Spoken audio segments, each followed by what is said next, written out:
अक्रूर जी मथुरा से चल कर आए, दो प्रकार का मनोबल लेकर के आ रहे हैं, दो प्रकार की मनोवृत्तियां लेकर के आ रहे हैं, दो प्रकार का मनोभाव लेकर के आ रहे हैं।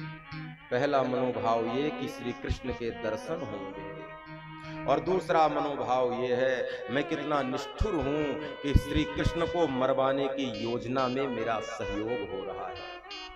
लेकिन मन में फिर विचार आया कि श्री कृष्ण को कौन मार सकता है, भगवान की मृत्यु कौन कर सकता है, ये कंस ही अपनी मृत्यु को बुला रहा है। इसलिए सुखदेव जी कहते आनंदित होकर वृंदावन की ओर भगवान अक्रूर महाराज अक्रूर जी आए, और जैसे ही वृंदावन में आए बाबानंद ने बड़ा स्वागत किया, आदर किया और अक्रूर जी से आगमन का हेतु पूछा।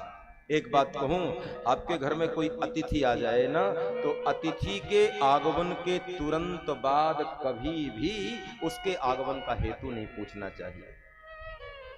अतिथि आए तो पहले उसे जलपान कराओ, उसका आदर सम्मान करो, और फिर संवाद और परिचर्चा के दौरान पूछ लो आगमन की कोई विशेष बात हो तो बताइए।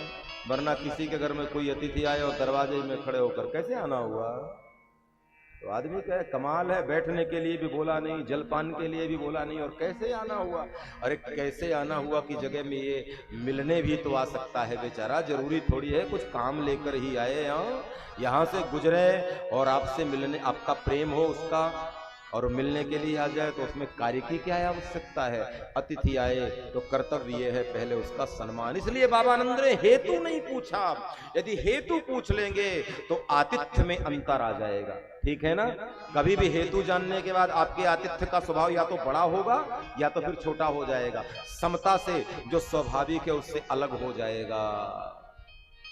स्वाभाविक सी बात है, हमारे घर में रामलाल आए पैसा देने के लिए तब आतिथ्य कुछ और होगा, और मांगने के लिए आए तो आतिथ्य कुछ और होगा, और कुछ ना बताए बस आए तो आतिथ्य स्वाभाविक होगा।